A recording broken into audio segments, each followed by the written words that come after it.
I looked at them without saying a word, without knowing what to do, trying to draw a fantastic plan up that gave me back to the pseudo-peace I lived at the city. "Well, and then what?" Lorenzo asked. "And then what? Nothing. I'm not interested," I answered insecure. Bah, it was obvious. "Open her the door, Tonio. What a revolting people!" The old man dropped with tired voice.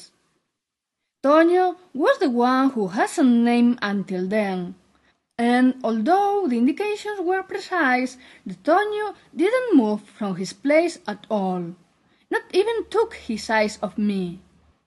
"If it's what you want, you should better go. We can't help you," Lorenzo said, letting me off the life. Either I thought about it for a second.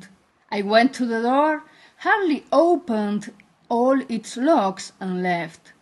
At the street the silence got broke by a door bang at my back. And feeling lost again, I went back to the beach, hoping the boat were still there. The streets were well known, and the loneliness made me feel better. I reflected on what to do next. The fantastic plan didn't appear, and I had fewer and fewer people in which trust in. Or perhaps I had never had. In fact, I weighed it up going back to the city. If I got to the sofa, I would ask one of the girls to push me far away. "It's not an option," I said in low, approaching the sea. The yellow word would find me immediately, and I would end up with more holes in my body than a strainer. I felt like playing musical chairs, and I spectacularly fell down onto the ground, not having a place to go when I had just counted on a home. My expectations of Torvalds were big. First, I thought they would reveal all the mysteries of the city. All I wanted to know, and I never dared to ask. Afterward, I thought about finding something like the girls. Someone to fight with, someone to win with. And finally, I expected the big delicious dinner my stomach demanded hours ago.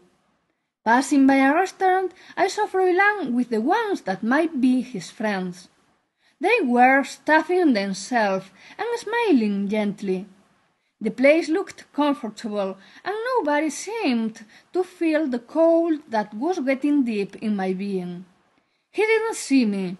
I appreciated. As he said, he didn't feel like inviting me, and I hadn't the will to impose myself. At the promenade, it kept on smelling exotic flavors, and the people kept on looking good.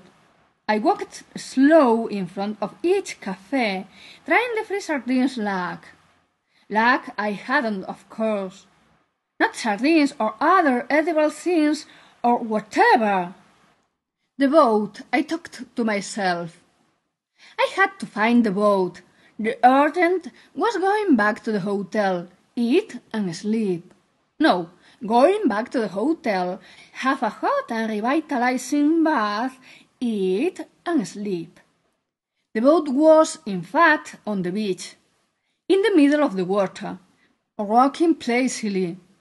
The distance weren't too much, the distance enough not to get there perhaps. Anyway, that was my one and only option. The boats on the wharf didn't have a humble handle as security system. I had to cross a closed door with something similar to a metal detector on the other side. I really tried to, but it was closed, shut firmly, and plus the security ward with the torch gave me few hopes, easy or not. In front of the cold water, seeing so difficult the other boats and so far mine, I took spirits and jumped into the water. I swam with all the strength I could use, and after an eternity my frozen hand touched the boat that saved my life. A little effort more and I was on the boat. safe and with no more water touching my body but the one on my clothes. The tiredness laid me down on the floor, and with the swinging of the waves I felt asleep. "Put your hands up!" woke me up violently. A disgusting noise and a blinding light made me open my eyes.